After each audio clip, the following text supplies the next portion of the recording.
I find that less so now, but only a few years ago, I was asked with regularity and sincerity, what does climate change have to do with my faith?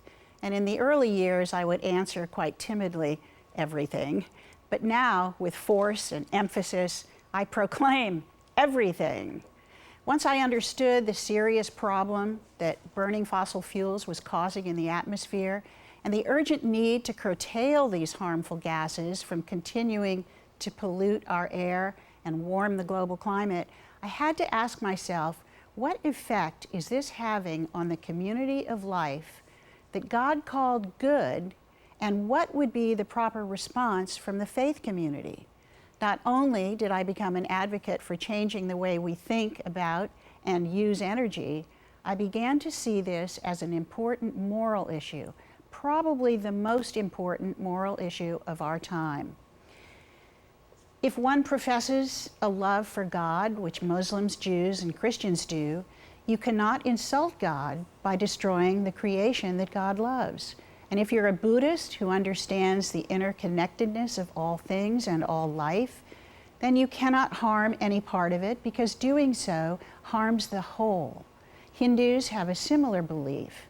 In fact, every religion has a mandate to be stewards of the natural resources that God provided for our use, not our abuse.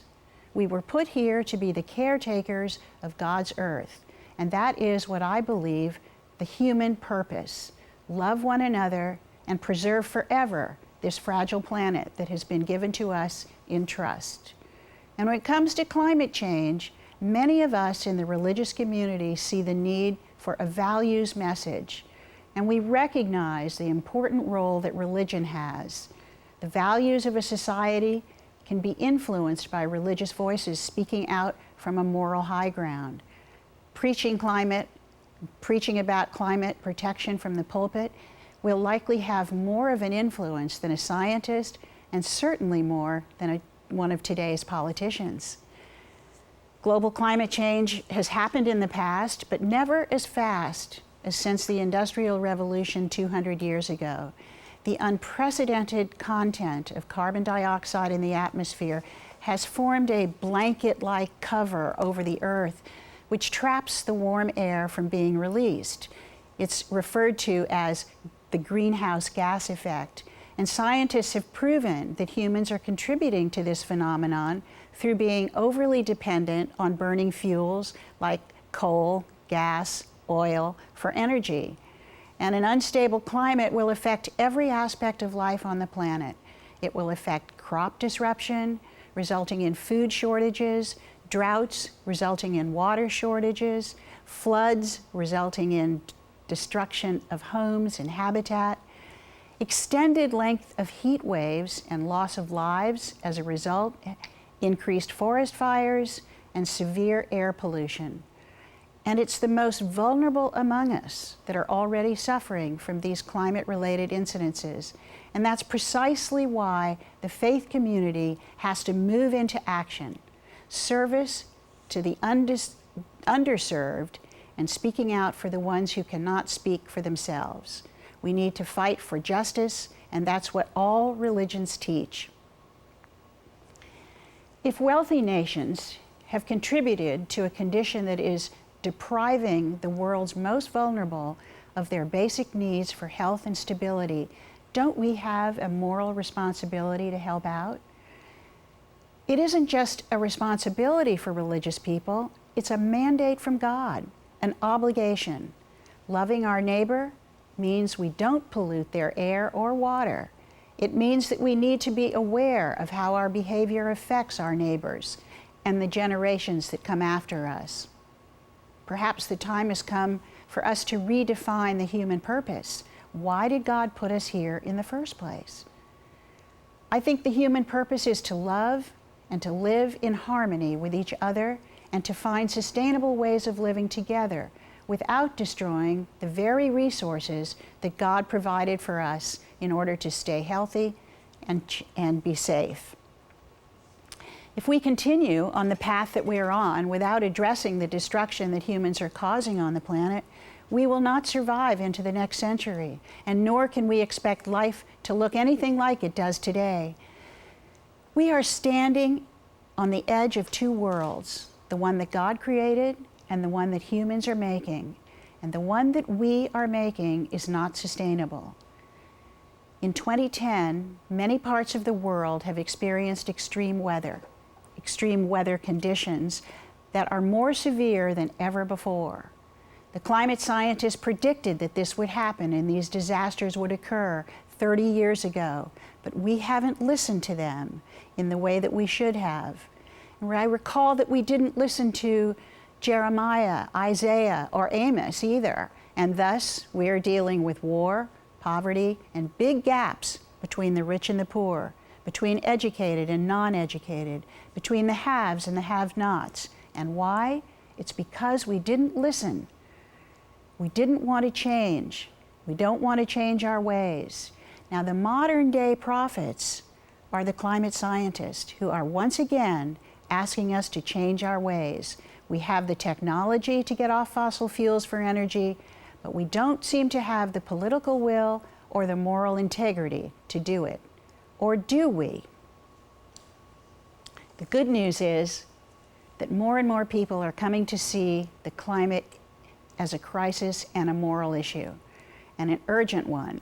Both political parties have leaders who understand the seriousness of this problem, and what we are lacking is the social movement to rise up from the people, and this is the role of the religious community.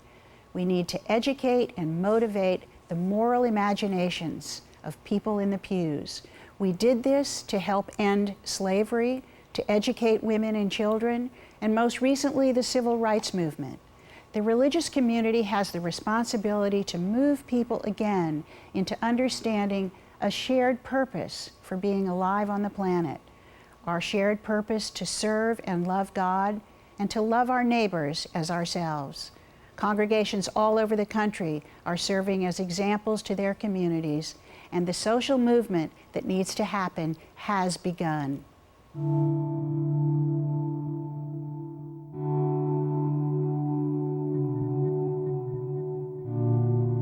The issue of global warming is the greatest moral issue of our time and of all times. This fundamental, universal experience shared by people of all faiths and no faith, that this earth of ours is at risk. Buddhism has a long history of respect for nature. For us Catholics, the environmental movement is not a chic trend or a passing phase. We as Muslims, we need to understand that everything God created was created for a purpose. And we have a commandment in the Judeo-Christian tradition that is to love God and to love our neighbors as ourselves.